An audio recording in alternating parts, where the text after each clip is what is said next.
자, 오늘은 이제 조국혁신당이 지난 선거에 보여줬던 네거티브의 역사, 그거 한번 저희가 제대로 들여다보려고 합니다. 네거티브를 얼마나 잘했길래 평택을 말아먹었을까에 대한 최종 정리를 하는 시간입니다. 그래서 시작부터 끝까지 좀 드라이하게 갈 거니까 잘 따라와 주시면 여러분들께 대단히 감사드립니다. 자, 6월 3일에 경기도 평택을 국회의원 재선거는 매우 기괴한 선거였습니다. 단순히 누가 이기고 졌느냐의 문제로 볼 수 없고 하나의 사건이 돼버렸죠. 정치 세력이 우리가 국민의힘을 제로로 만들겠다라고 얘기를 했는데, 제로는커녕 국민의힘 의석을 늘려줬죠. 죽어가던 국민의힘을 되살려놓은 결과였습니다. 결론부터 숫자로 일단 보여드리면 당선 확실, 이때 보도만 보더라도 이미 새벽에 무너진 결과가 나왔습니다. 국민의힘 유이동 1등으로 당선했고요. 2등으로는 김용남, 3등으로는 조국이었습니다. 김용남하고 조국의 표를 더하면 56이 넘죠. 유이동은 34%를 넘겼고요. 그러니까 범야권, 그러니까 이제 범여권이죠. 민주당하고 여당하고 야당하고 민주당하고 혁신당하고 진보당까지 합치면 59가 넘는다는 얘기인데, 평택을 유권자의 텃밭이 60인데 졌어요. 어떻게 졌느냐? 조국 혁신당이 벌인 네거티브의 역사 때문에 패배한 겁니다. 그래서 제목은 조국 혁신당 및 조국 혁신당 지원 스피커들의 대김용남 네거티브 공세 연대기.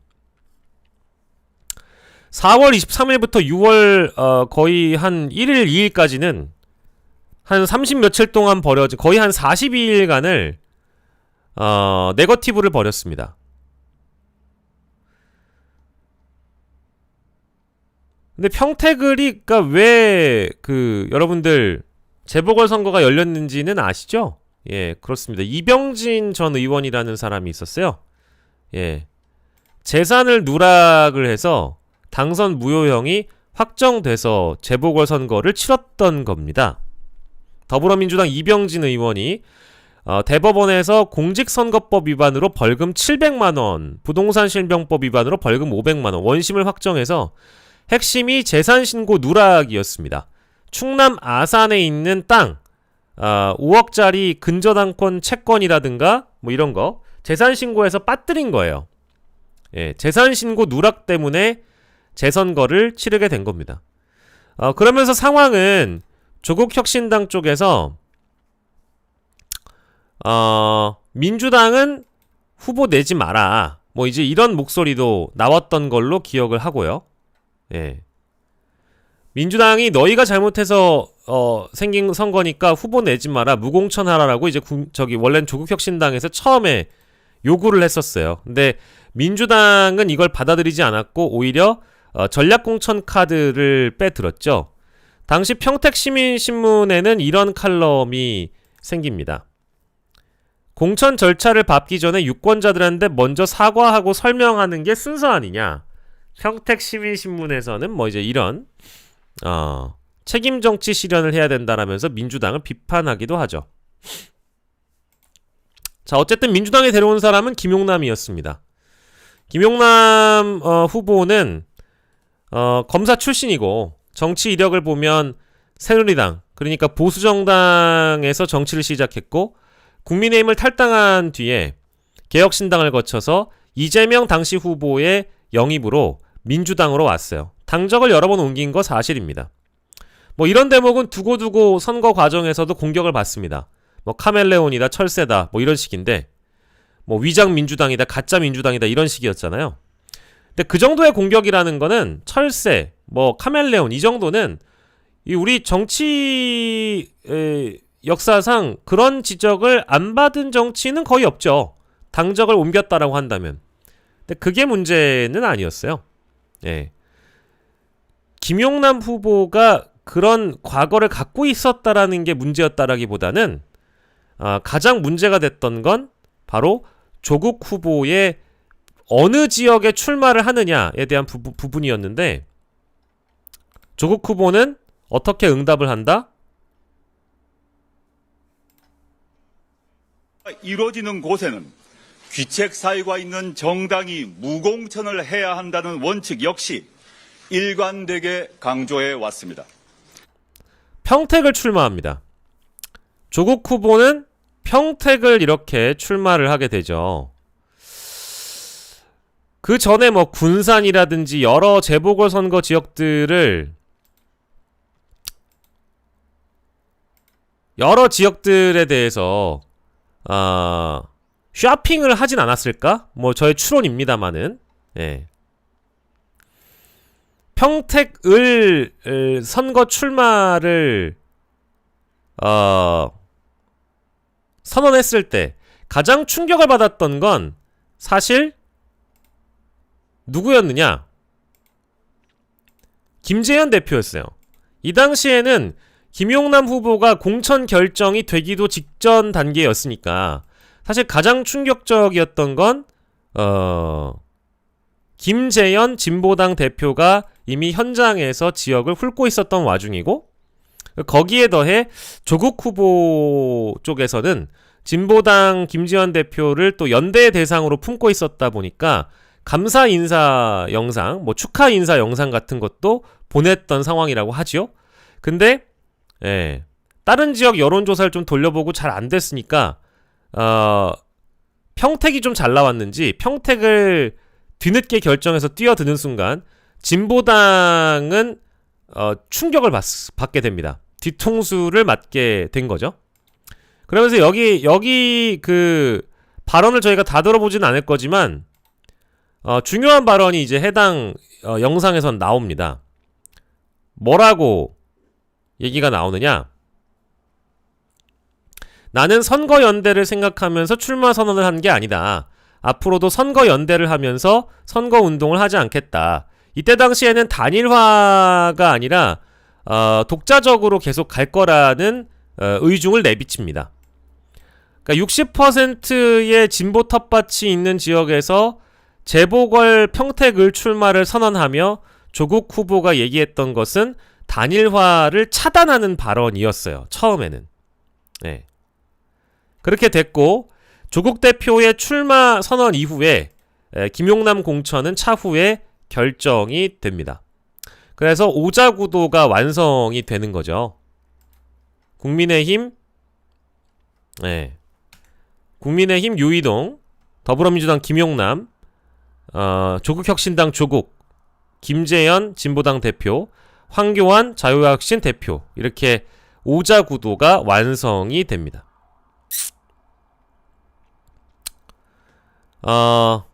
이제는 네거티브 타임라인으로 들어가 보도록 하겠습니다. 본격적인 네거티브 타임라인. 조국의 출마 선언은 4월 14일에 있었는데요. 4월 19일, 20일 그 즈음부터는 용남, 하남, 가남, 그러니까 하남과 평택에 대한 공천 결정이 나지 않았던 상황이었는데 어느 순간 김용남 공천이 결정되고 이광재 하남 공천이 결정되자 될 것 같으니까 제 기억으로는 4월 19일, 20일 그 즈음부터 평택엔 누가 가느냐 얘기가 나왔고 그 다음 주였던 걸로 기억을 해요. 그래서 4월 20일 주간 그때부터 김용남, 이광재 얘기가 나오기 시작을 합니다. 근데 김용남 공천은 정확하게 4월 27일에 이루어지고요. 4월 27일에 이루어지고 4월 23일 공천이 될 것 같으니까 이런 인터뷰가 나오죠. 조국 공격수였던 분이다. 반성문부터 써야 한다. 아직 공천이 확정되기도 전인 4월 23일 신장식 의원은 선제적으로 때립니다. 김용남 후보가 과거에 자유한국당, 그러니까 보수정당 시절에 조국 저격수였다는 걸 끄집어내고 2019년 조국 대표 관련 의혹을 제기했던 그 선봉에 섰던 사람이라서 조국 대표 사모펀드 관련해서는 기소조차 못했다. 반성문 써야 되는 거 아니냐 라고 얘기를 하는데, 여기서 의견이 갈리죠. 사모펀드 관련해서는 기소조차 못했다라고 얘기를 하는데, 김용남 후보는 스스로가 조국 일가라고 얘기를 했지 조국이라고 얘기한 적이 없다. 그러니까 발언이 틀렸다라고 또 맞받아치기도 합니다. 이 발언의 성격에 뭐 어떤 정책이 있는지 모르겠는데, 일단은 그 사람을 때리는 거죠. 과거 이력을 꺼내서 때리는 것부터 시작을 했기 때문에 이건 뭐 검증이 아니라 네거티브의 전형적인 시작이 4월 23일에 있었다고 봐야 되고요. 그리고 여기에 하나 더해서 자료는 준비를 하지 않았지만 정춘생 의원의 이 과거 김용남의 발언들을 갖다가 때리는 것도 김용남 후보 공천 이전에 이루어졌습니다. 4월 23일이었고요. 예, 4월 27일이 됩니다. 4월 27일에는 예.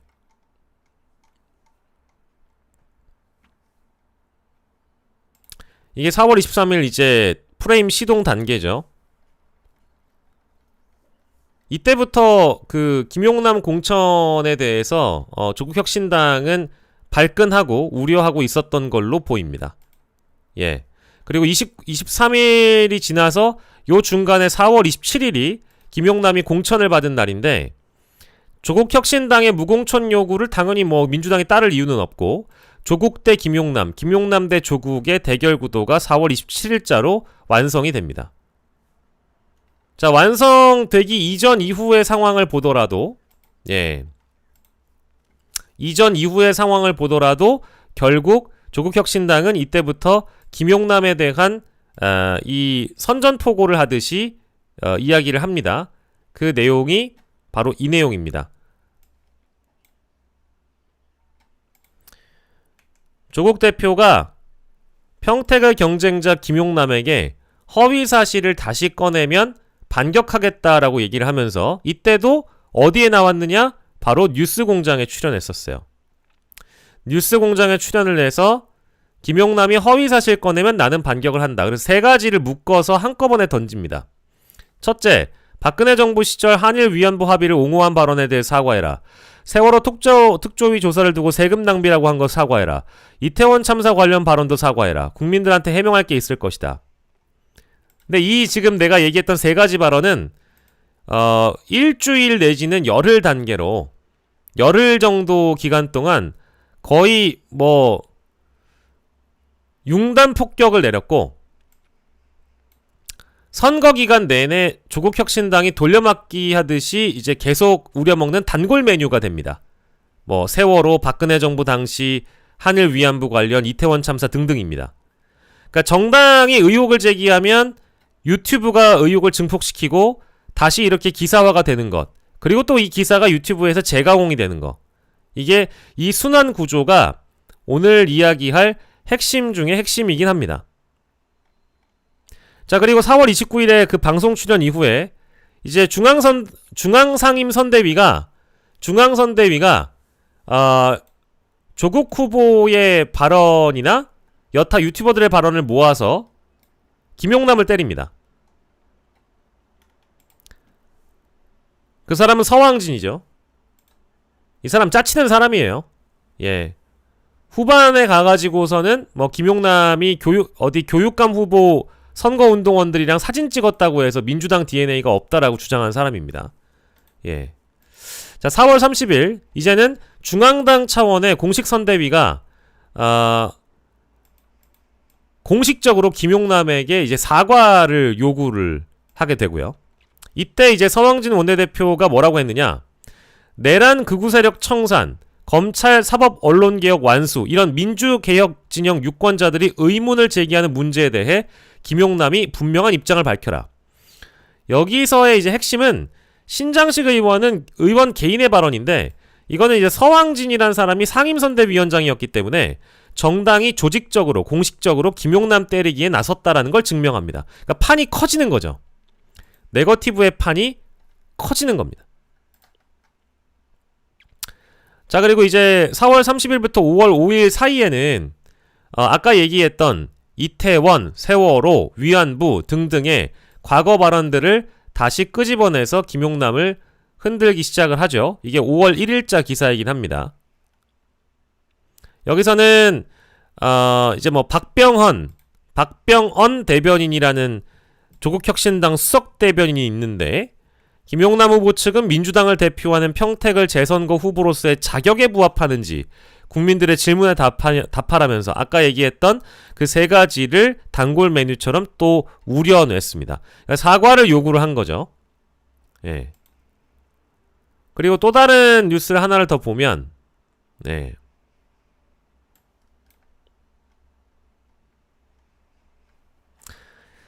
조국혁신당이 김용남 후보가 과거에 이태원 참사를 두고 막말을 했다라고 공격을 하니까 김용남이 그런 말 한 적 없다, 완전한 허위 사실이다 라고 반박을 합니다. 그러니까 박병원 대변인이 김용남 후보의 2022년 11월 8일에 있었던 라디오 발언 전문을 다 공개를 합니다.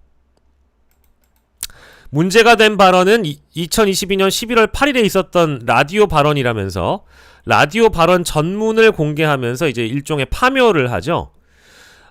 김용남 후보는 이태원 참사의 직접적인 원인은 그날 광화문에서 집회를 하고 용산 대통령실 쪽으로 행진했던 시위 때문이다라는 취지로 말했다는 건데, 그러니까 시위 때문에 경찰력이 분산돼서 참사가 일어난 거 아니냐 이런 논리인데, 박병원 대변인은 과거 방송을 재생하면 바로 드러날 거짓말을 왜 반복하느냐 라고 몰아붙입니다.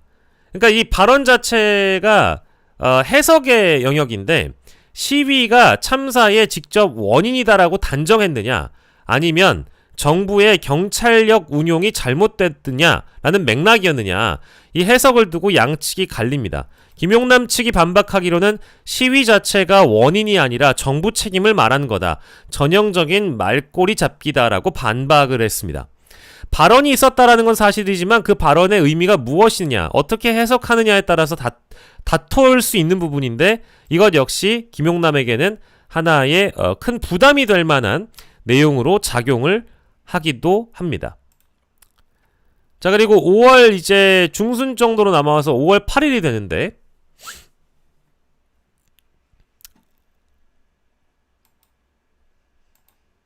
이때 김용남 후보가 약간 좀 발끈하는 상황이 또 벌어지죠. 오마이뉴스와 이제 평택시청 기자간담회에서 이런 발언을 하게 돼요. 네. 기본적으로 범죄자들에 대한 알러지성 반감이 있다 라는 이제 표현이 등장하는데, 여기에 대해서 결국 조국혁신당이 핑퐁을 하죠. 핑퐁. 뭐라고 핑퐁을 하느냐? 범죄자 프레임은 2022년 대선 때 윤석열이 이재명 대통령한테 썼던 프레임이다. 그리고 그때 김용남 당신이 바로 윤석열 캠프 대변인이었다. 김용남 후보가 조국 후보를 일종의 전과자 프레임, 범죄자라고 때리니까 조국혁신당은 그걸 받아가지고 너는 윤석열 사람이잖아 라고 되받아칩니다. 그러니까 서로 상대를 깎아내리는 데만 몰두한다라는 평가가 이제 이때부터 나오는 겁니다. 근데 요때 발끈하고 이제 그 김용남 후보는 맞대응을 포기하게 돼요. 예. 이때 이제 잠깐 한번 발끈하고 그 이후에는 네거티브에 반응하는 걸 포기합니다. 왜냐하면 또 다른 핑퐁이 이어지다 보니까 이게 결국에는 진흙탕전이 될까봐 본인 스스로 얘기를 하지만 질문하는 기자 프로그램에 나가서 참을 만큼 참다가 반응을 했는데, 반응을 하면 또 이게 핑퐁이 되니까 아예 하지 않겠다라고 선언을 해버립니다. 근데 이제 이 범죄자의 알레르기성 반감이라는 표현, 이 표현이 등장하고 나서 혁신당이 또 맞대응을 하는 걸 보고 나서 요 시간 이후로는 이제 이제 맞대응을 안 하게 되는 거죠. 그 네거티브의 맞대응을 안 하게 되는 거고요. 아까 시간표를 보여드렸는데, 예. 여기 보시면 외곽 매체의 여론 증폭이라는 대목이 나오죠. 겸손은 힘들다, 매불쇼 등 친여 유튜브 및 유시민 작가 등 메가 스피커들이 김용남의 보수 본색, 검찰 프레임 관련 방송과 관련해서 집중적으로 편성하는 시기가 되기도 합니다. 그러니까 유튜브나 이제 여러 매체들이 이제 융단 폭격을 함께 가하는 시기가 이제 이때부터가 뭐 세월호 발언이다, 뭐 이태원 발언 이런 것들을 혁신당이 띄우면 언론과 유튜브가 받아먹는 증폭하는 시기가 되는 거죠. 그래서 결국 5월 11일 조국 대표가 화력을 더 집중을 합니다. YTN 라디오 인터뷰였는데요. 사과를 하라라고 이제 노골적으로 이제 요구를 하게 되죠. 본인에 대해서는 이제 본인이 이 라디오에서 했던 발언을 찾아보면 왜 김용남은 사과 안 하냐. 조국 본인은 나는 조국 사태와 관련돼서 공식 비공식으로 20번 넘게 사과했다. 그러니까 과거에 자신으로 인해서 겪었던 여러 피해들, 마음의 상처들에 대해서 사과하거든요. 이런 인터뷰가 나오고요. 같은 날 사실 신장식 의원은 신장식 의원이라는 이름을 치고 네이버나 다음에 검색을 해보면 이 해당 기간 내에 거의 뭐 김용남이란 단어를 수천 수만 번 아마 얘기했을 거예요. 왜냐하면 인터뷰 잡힐 때마다 김용남에 대한 공격을 했었거든요. 신장식 의원 그 개인의 인터뷰는 제가 따로 뭐 따라가진 않겠습니다. 네.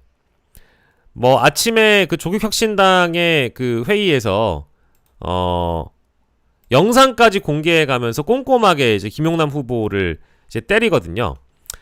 그래서 5월 11일 이런 사과 요구가 있자 결국 김용남 후보는 공개 사과를 하게 됩니다.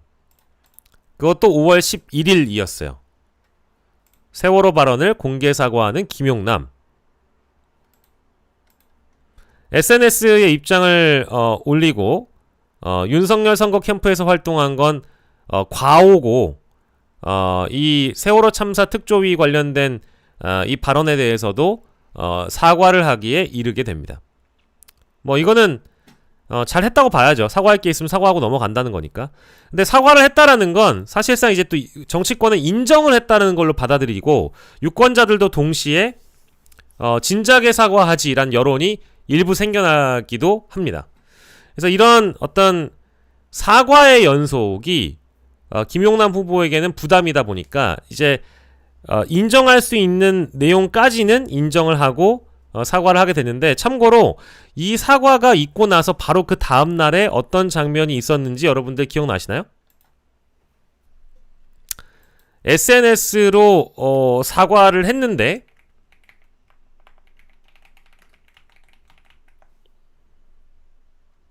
바로 뒤에 그 조국 후보가 잡았던 일정은 사과를 하라고 해서 사과를 했더니 사과가 너무 늦었다라고 얘기를 하는 일이 벌어집니다. 예.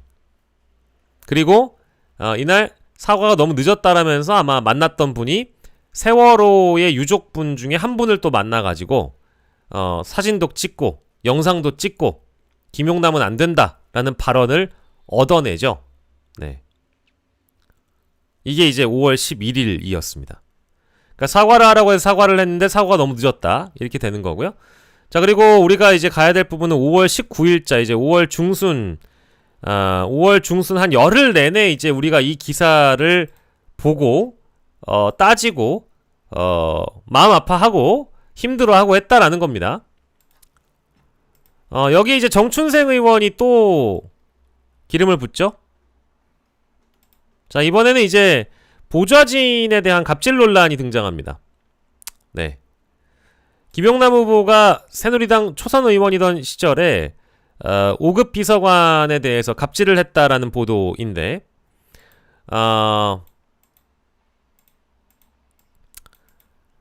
피해 당사자 분이나 다른 분들에 대해서 결국 또 이런 논란이 등장하니까 세월호 유족과 관련된 사과에 이어서 다시 시선집중 인터뷰에서 보좌진 폭행은 다소 과장됐지만 화낸 건 사실이어서 결국 또 사과를 하게 됩니다. 이제 사과로 너덜너덜해지는 지금 상황이 된 거죠. 다소 과장됐던 측면이 있다. 그걸 폭행이라고 표현하는 게 맞는지 의문이다. 파문이 커지니까 이게 불과 3시간 뒤에 입장문을 냅니다. 그러니까 여기에서는 사실 사과를 했다기보다는 반박을 했는데 이게 논란이 더 커질까봐 3시간 만에 입장문을 내서 과거의 미숙함과 불찰을 깊이 반성하며 고개 숙여 사죄한다. 이제 3시간 만에 입장을 또 내고요. 그러니까 또 이제 그 정춘생 의원이 3시간 만에 사과를 하는 거 보면 진심은 뭐냐라는 식으로 이런 의혹을 맞대응하는 방식, 의혹을 맞대응하는 방식으로 계속해서 사과를 하게 됩니다. 자, 그리고 정춘생 의원이 또 하나를 던집니다. 뭐냐? 변호사를 했을 때 어떤 이력이 있었느냐에 대한 부분을 또 던집니다. 정춘생 의원은 파렴치한 피의자를 상대로 각종 법 기술을 써서 형을 줄여줬다. 과연 검사 출신다운 역량이다. 변호사의 직무 영역에 대해서 일단 거론을 하면서 파렴치하다라고 비판합니다. 이건 좀 정치적 규정에 가까웠는데 사실과 평가를 국민들이 좀 스스로 구분해서 들었어야 되는데 저는 이런 보도가 있었고 혁신당이 이렇게까지 공격했다라고 얘기를 하는 거고 두 번째로는 이제 이런 관련 보도가 대중과 유권자에게 어떤 영향을 줄 것이냐에 대한 걸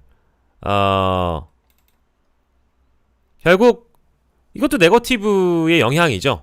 그러니까 이제 그 민주당에서도 이런 일들이 비일비재했는데 그럼 변호사 직업을 가진 사람들이 변호 활동을 하는 거를 어디까지 허용할 것이냐에 대한 기준이 만약에 없었다라고 한다면 어떤 사람은 출마하고 어떤 사람은 출마하지 못하고 이런 일들이 계속 벌어지고 있는 거잖아요. 그리고 만에 하나라도 억울한 피해자가 생기지 않게 하려면 뭐 때로는 가해자이자 피의자이자 용의자로서 범죄 혐의가 있는 사람이 재판에 넘어가면 그 사람이 무죄가 될 가능성을 위해 변호 활동을 받을 권리 이거 자체를 없애버리는 거니까 만약에 이제 피해자가 생겨나는 거에 대해서 이제 방지할 수 없죠. 왜냐하면 변호사들이 앞장서서 이런 사건들을 받지 않으려고 할 테니까. 그러다 보면은 결국 이 뭐랄까 변호받을 권리와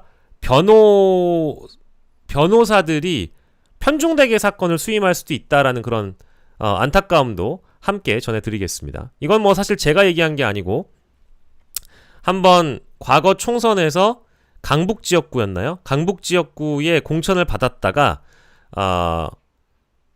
성범죄 피의자를 변호했다라는 이력이 있다는 이유로 공천을 포기한 변호사님이 직접 페이스북에 올린 거고요. 그건 제가 뭐 따로 말씀 안 드리겠습니다. 자, 5월 21일이 됩니다. 5월 19일에는 정춘생발 뉴스토마토 보도로 인해서 이 네거티브 공격이 또 하나 쏟아지고요. 자, 5월 29일 5월 21일 5월 21일에는 바로 여러분들이 기억나시는 바로 이분이 등장합니다. 유시민, 김용남보다 조국 당선이 낫다 발언에 민주당 서운한 거 있으면 말을 하시라 이렇게 반응을 한 보도가 나옵니다. 이 장소는 또 뉴스 공장입니다. 유시민 작가가 뭐라고 얘기했느냐, 원래 민주당 사람인 조국이 민주당 후보와 싸우고 있다. 그런데 민주당 후보는 누구냐, 저쪽 당에서 온 사람이다. 김용남을 저쪽 당, 그러니까 보수에서 굴러온 사람으로 규정하고 조국이야말로 민주당 사람이다 라고 치켜 세운 겁니다. 이건 뭐 민주당에서도 반발을 삽니다. 서운한 거 있으면 말을 해라. 이 시점에서 이미 균열이 완벽하게 갈라지는 거죠. 법여권이라는 이 집단이 하나로 뭉쳐도 모자랄 판에 유시민 같은 영향력 있는 인사가 조국이 진짜다, 김용남은 굴러온 돌이다 라고 편을 딱 갈라버려서 이게 표를 어디로 가게 만들었을까에 대한 우리는 복기를 다시 해봐야 됩니다. 그리고 이 즈음에 상징적인 사건이 하나 더 있었습니다. 문재인 전 대통령이 또 등장을 하시는데 타 정당 게시물에 대해서 좋아요를 누르는 일이 벌어지죠. 네. 같은 진영의 민주당 김용남 후보가 아니라 조국 후보의 선거 관련 게시물에 30차례 이상 이제 좋아요를 눌렀다는 거인데요. 그래서 주간 경향이 이런 보도도 해요. 내용을 살펴보면 잊혀지고 싶다던 문재인, 정치평론 안 한다는 유시민, 평택을 선거에는 왜 이렇게 관심이 많으냐, 이제 이런 주장이죠. 여기 내용을 보면은 그런 내용이 나와요. 문 전 대통령은 김용남 후보 게시물에는 좋아요를 안 누르지만 단 한 번도 안 누르는데 조국 후보 쪽에는 눌렀다. 조 후보가 출마 선언을 한 4월 14일부터 약 한 달 동안 조국 후보 게시물에 문재인 전 대통령이 30건 넘는 좋아요를 눌렀다고 되어 있습니다. 그러니까 이걸 두고 뭐 해당 행위냐 아니냐 이런 논란이 있었고, 뭐 이게 무슨 의도였다라고 단정하기보다는 이런 사실이 있었고 언론의 해석이 있었으며 여러 차례 논란이 됐다라고 정리를 해두겠습니다. 그러니까 이 내용을 그러면 친여 유튜버들은, 친조국 유튜버들은 어떻게 그러면 얘기를 했을까요? 전직 대통령인 문재인 전 대통령이 문재인도 결국 조국을 지지한다, 김용남은 비토당했다, 이제 이런 시그널을 다 퍼날랐죠. 네, 그래서 아까 앞에서 얘기했던 조국 정당이 띄우고 기사화되고 유튜브가 받고 다시 순환 구조로, 이 구조로 계속해서 이어진다라는 겁니다. 돌리고 예, 반복해서 여론에 영향을 주기 위한 증폭 효과와 순환 효과가 발생한다라는 겁니다. 5월 22일이 됩니다. 5월 22일 네거티브의 클라이맥스로 와서요. 5월 22일 네, 뭐가 등장하죠? TV조선발 단독 보도가 있었고요. MBC와 JTBC 등등이 이제 그 보도를 이어가기도 합니다. 5월 22일 김용남 후보가 동생한테 인수한 농업회사 법인이 소유하고 있는 회사가 만사무사 대부라는 대부업체 지분이었는데, 그 만사무사 대부업체의 대표는 전직 보좌진인 한모 씨가 맡고 있었다. 이제 요 보도였죠. 이게 사실 네거티브의 클라이막스였습니다. 이 보도가 5월 22일에 처음 나왔고 23일, 24일, 25일, 26일, 27일, 그래서 선거가 끝나기 무렵까지 거의 다 대부업과 관련된 논란으로 지면은 뒤덮입니다.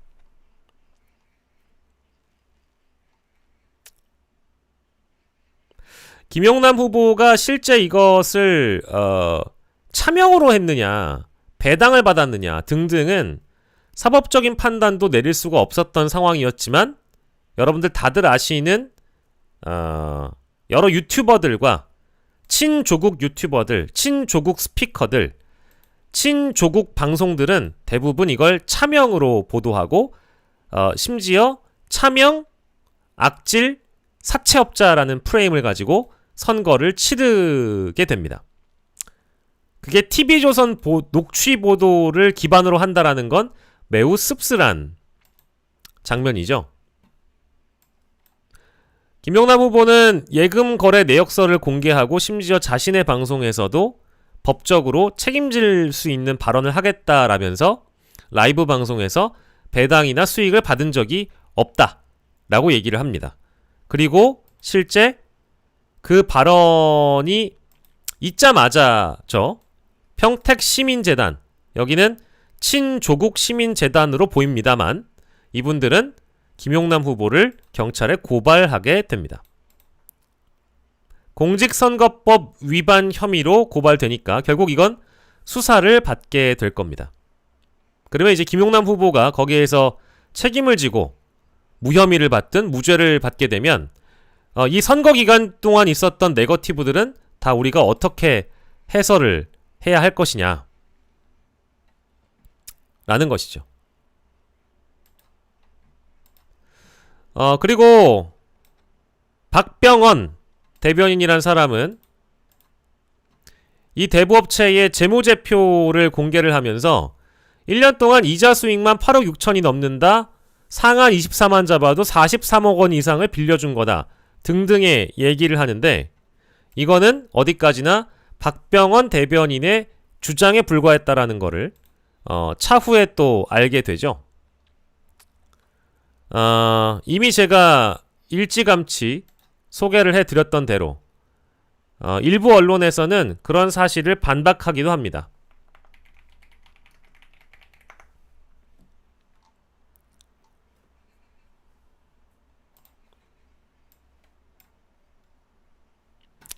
배당 흔적이 없다?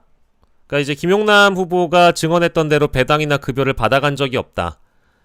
배당 흔적이 없다라는 것을 또한 다른 언론이 검증을 해주기도 하죠. 근데 하지만 이 시기가 5월 28일이기 때문에 5월 28일 16시에 보도가 된 보도인데, 우리가 아시다시피 사전투표는 5월 29일과 30일에 했었죠. 선거 막바지에 네거티브 클라이맥스가 제대로 된 어떤 설득이 이루어지지 않으면서 엄청난 타격을 김용남 후보가 받게 됩니다. 네.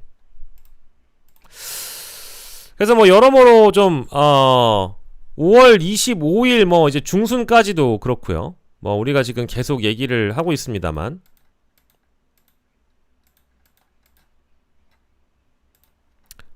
(5월 25일과 27일은) 거의 뭐 네거티브 클라이맥스에 다다르게 된다라고 봐야 됩니다. 사실은 23일부터 거의 일주일이 이르는 동안, 그러니까 이제 대부업이라는 논란이 띄어지고 나서 일주일을 넘어 거의 한 열흘 넘게 이 관련된 의혹으로 좀 고생을 하는데요.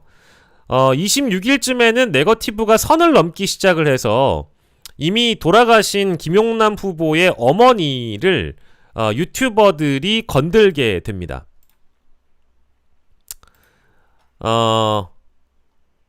정확하게는 시사타파TV, 정치 읽어주는 여자 같은 채널 운영자들인데, 김용남의 어머니가 수원에서 사채업을 했다라는 취지의 주장을 반복해서 하게 됩니다.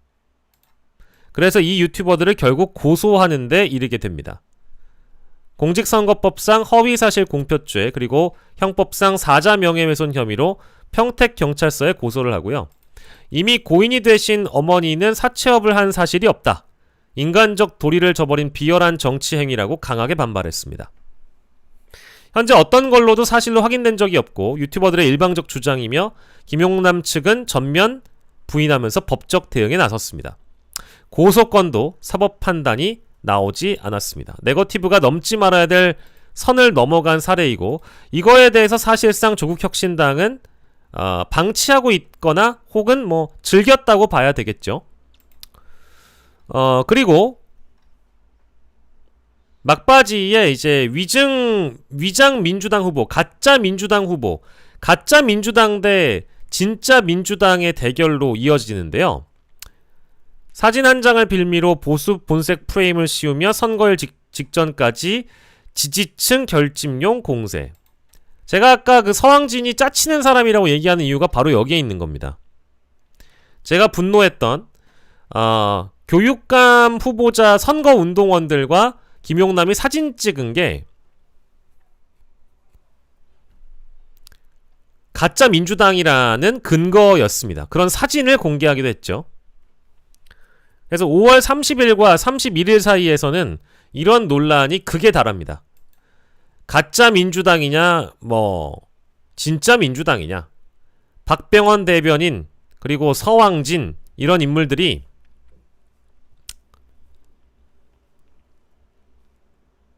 위장색 파란 옷을 입고 다니는 김용남을 찍어주면 안 된다.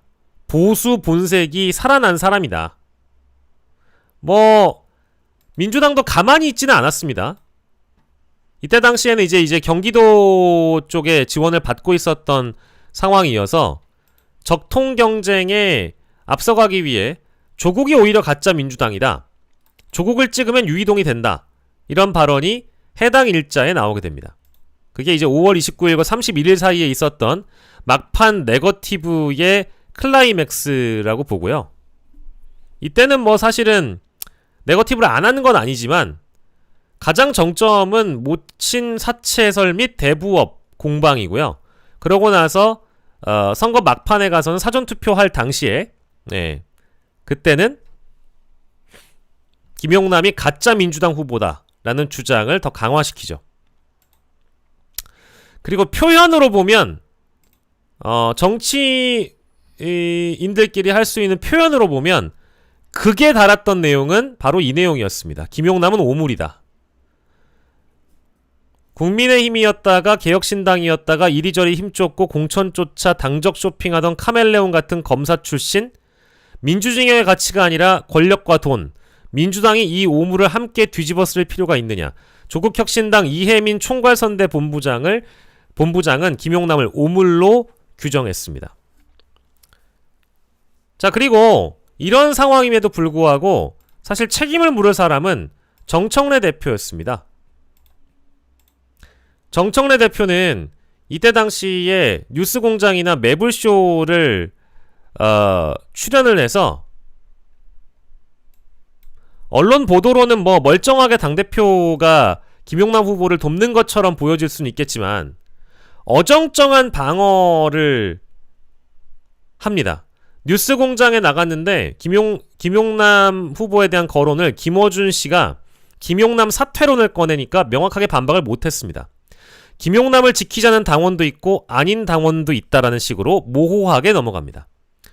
후보를 확실하게 방어해줘야 할 당대표가 적진이나 다름없는 방송에서 미적지근한 태도를 보인 겁니다. 그럼 어떤 신호였겠어요? 민주당 지지자들도 우리 당 대표도 김용남이 영 미덥지 않은가 보다. 방어선이라는 게 안에서부터 무너진 겁니다. 자, 여기까지 제가 설명드린 내용이 바로 김용남이 견뎌야만 하는 현실이었습니다. 프레임별 공격 빈도를 보면 모친 사채, 대부업 의혹이 가장 많은 빈도를 차지하고 있습니다. 이 해당 기간 내에 있었던 논평, 기사, 방송 발언 횟수를 기반해서 집계를 해보면 가장 많이 공격했던 것이 모친 사채 대부업이고요. 이거는 이제 뉴미디어와 레거시 미디어를 종합해서 말씀드리는 거고요.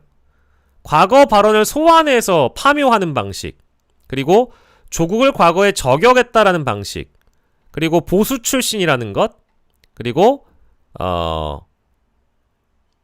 범죄자 프레임에 대해서, 즉 조국 후보가 전과가 있다라는 부분을 역으로 공격해서 이거 윤석열이 하던 방식이잖아 라고 김용남에게 윤석열을 끼얹는 방식, 뭐 요런 내용입니다. 그리고 거리 충돌 관련해 가지고는 이건 이제 김용남 후보 쪽에서 선거 유세를 좀 방해받았던 것. 정리해보면 캠페인 전 기간에 걸쳐서 핵심 공격 프레임은 6가지의 구조를 가지고 있습니다. 첫 번째가 조국 저격수, 검찰 대변인. 두 번째가 과거 발언을 파묘하고 왜곡하는 방식. 세 번째가 위장 민주당, 그리고 적통성에 대한 시비를 거는 것. 네 번째는 이 김용남 후보의 비판을 윤석열식 범죄자 프레임으로 규정하면서 역공세를 취하는 것. 다섯 번째는 유튜버들이 또 TV조선 같은 상대 진영의 매체가 김용남을 공격할 때 그것을 물고 들어와서 조국 대표가 토론회에서 확산을 시키는 것. 그렇습니다. 네거티브 여론전의 발원지는 그러면 어디가 가장 많았느냐? 결국 유튜버였습니다. 겸손은 힘들다 등 아마 매불쇼도 포함이겠죠? 김용남을 때리는 방식의 유튜버들은 너무 많습니다. 압도적인 숫자를 자랑하고 있었습니다. 그래서 이게 집단적으로 이 민주 진보 성향의 유튜버들과 스피커들이 김용남을 때리는 방식으로 방송을 했고, 사실 이 모든 사람들이 김용남이 민주당에 입당했을 때 축하의 박수를 보냈던 사람들이었던 거예요. 기억나십니까? 김어준 씨 같은 경우에는 김용남 후보가 이재명 후보의 영입 제안으로 영입이 됐을 때 왠지 민주당이 어울린다라는 발언까지 했던 게 김어준 씨입니다. 그리고 김어준의 뉴스공장을 포함해서 매불쇼까지 다양한 진보 매체에서 김용남은 가장 대접받는 패널 중에 한 명이었습니다. 근데 그저 조국을 상대했다는 이유만으로 대다수의 김용남에게 우호적인 매체들이 반 김용남으로 돌아서서 친조국으로 활동했던 게 사실입니다. 비중으로 보면 이런 유튜브 매체가 많았고 그 다음은 혁신당의 공식 브리핑이나 논평도 큰 비중을 차지했습니다. 조국 후보자의 SNS나 발언도 영향을 미쳤고요.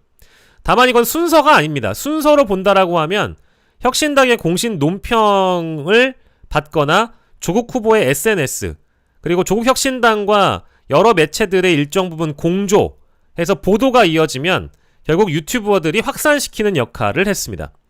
레거시 미디어와 전통 미디어와 이 뉴미디어가 합작해서 김용남에 대한 네거티브 여론전을 끌어왔다라는 건 압도적인 공격 비중을 자랑했습니다. 그래서 요약을 하자면 원초적 의혹과 자극적인 가족사를 제기하면서 판을 깔면 또 혁신당의 공식 캠프와 후보가 이어받아서 TV토론과 공식 브리핑에서 이를 정론화시키는 순환형 네거티브 시스템이 있었다. 민주당에 와서 처음에는 대접을 받고 환영을 받았던 보수 인사가 45일이라는 기간 동안 네거티브를 감당했다는 거. 이런 장면들을 보면 과연 또 다른 보수 출신 인사들은 민주당에 오고 싶을까? 보수 정당의 인사들 중에 그래도 좀 색채가 옅은 사람들 중에 민주당으로 와서 보수 정치를 좀 해보고 싶다라는 마음을 가질 수 있을까? 그건 아닌 것 같아요. 지금 이제 그 1부, 지금 제가 준비한 내용은 1부거든요. 1부. 2부도 있어요. 2부. 2부도 있는데 2부는 내일 다뤄보도록 하겠습니다. 아휴. 자, 이거를 왜 1부, 2부 나눠서 하냐면은요. 1부는 일단 과거에 대한 정리고 2부는 투표율 분석이나 뭐 지역에 대한 분석 그리고 패배 후에 책임론이 또 벌어지고 있는 상황에 대해서 또 정리를 해야 되기 때문에 패배 이후 책임론과 그 지역에 대한 분석은 저희가 내일 오전에 하도록 하겠습니다. 네. 좋습니다. 오늘 이제 제가 준비한 내용은 여기까지고요. 예, 저도 시간을 30분만 하기로 했는데 한 40분을 쓴 것 같네요. 1부 정도는 일단은 이 정도로 마치고 내일 2부로 나아가도록 하겠습니다. 왜냐면 평택을은 제가 받아들이기에 너무 기괴한 선거였기 때문에 꼭 한번 정리하고 가야 됐어요. 예. 여러분들이 이런 내용들을 보시면서 참 김용남 후보가 쉽지 않았겠다라는 생각이 드시죠? 저도 이거를 정리하면서 이런 일이 있었고 저런 일이 있었구나, 쉽지 않구나라는 생각이 들었습니다.